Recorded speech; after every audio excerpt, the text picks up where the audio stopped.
So I grew up in a military family. All of my uncles, my mother's side, served in World War II in the Atlantic and Pacific theaters of war. I had another uncle that served in Korea and Vietnam. And I think I always had a plan to go into the military at some point. I graduated high school in 1979, and I think the tipping point for me was the Iran hostage situation. I've always hated bullies, and I just really was angry at what happened and thought, you have to do something about it. And I made a decision at that point to join the Army.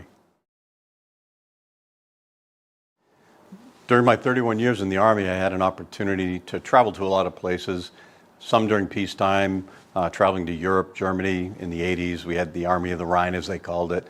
And I've had some great opportunities to serve down in South America, down in Paraguay.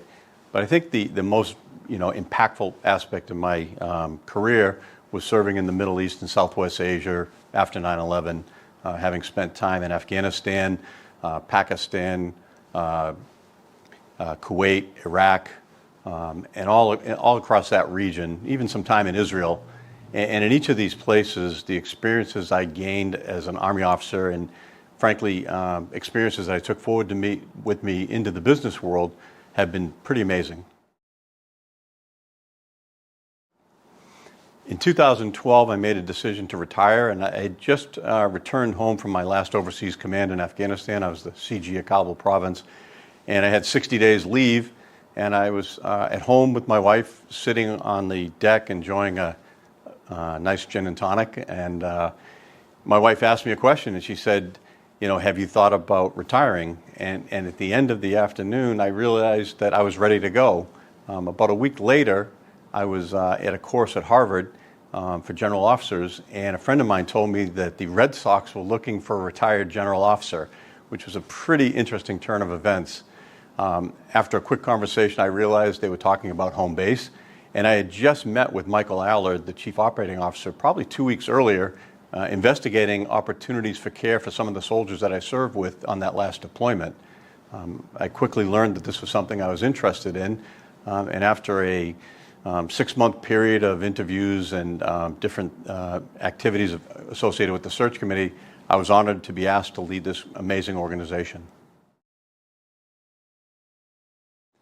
Home base is a unique partnership between the Red Sox and Mass General, and it has really one major mission, and that's to heal the invisible wounds of war, the mental health and brain injuries associated with military service that affect not only active duty service members, but veterans and their families. The favorite part of my job at home base takes place every 2 Fridays. Every other Friday, we graduate 24 veterans who've flown in from across the world, across the country, and put their faith and trust in us to give them the tools so that they can reclaim the lives they once had.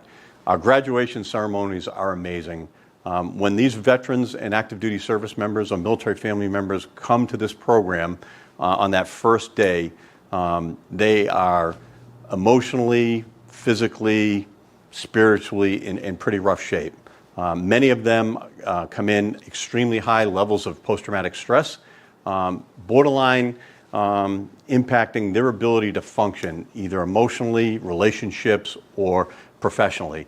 And at the end of 14 days, we see a transformation where we reduce those symptoms to barely diagnosable levels, and we put them and set the conditions for them to really reclaim their life. And they go from guys that show up with hoodies up, eyes down on day 1 to laughing and joking on the Friday of graduation. So that's probably my most rewarding and happy time.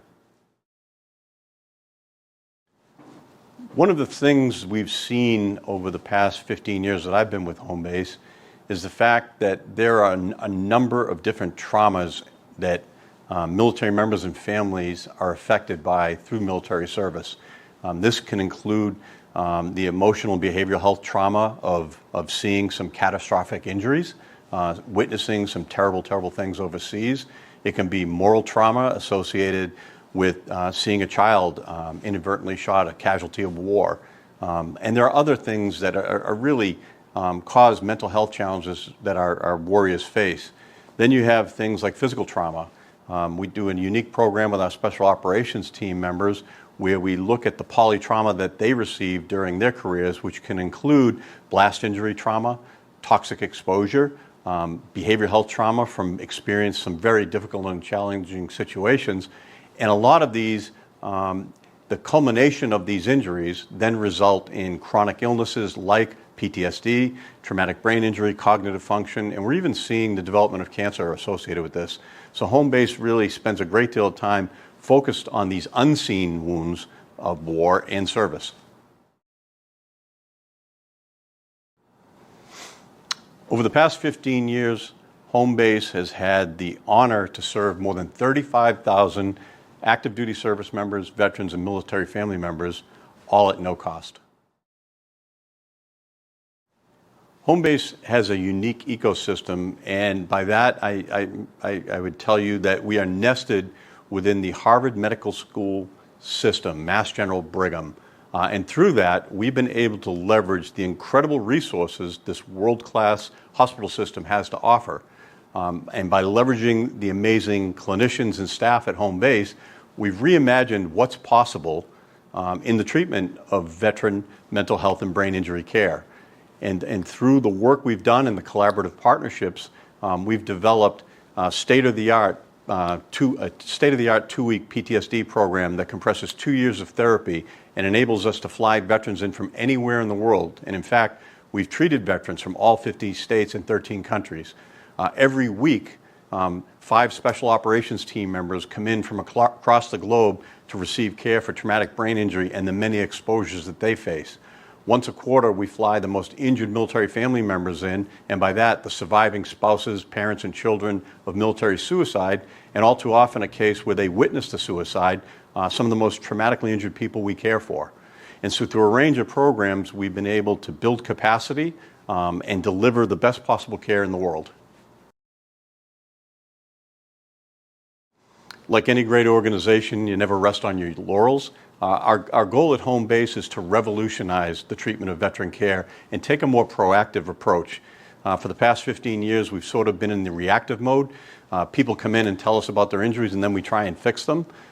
Through a longitudinal research project on health span and a transformation of our entire program focused on proactive care, we hope to identify the contributing factors to these varied exposures that include blast injury, physical and emotional trauma, and toxic exposure, and all these different things, find the root causes, and then figure out long before these chronic illnesses manifest, work with our active duty counterpartners and veteran organizations to screen people much earlier for some of these traumas and some of these chronic illnesses so that we can mitigate and bend the curve a lot sooner, arguably when somebody's in their 20s and 30s rather than when they're in their 40s and 50s and they've had to put up and suffer some of these consequences or face catastrophic consequences if they go untreated.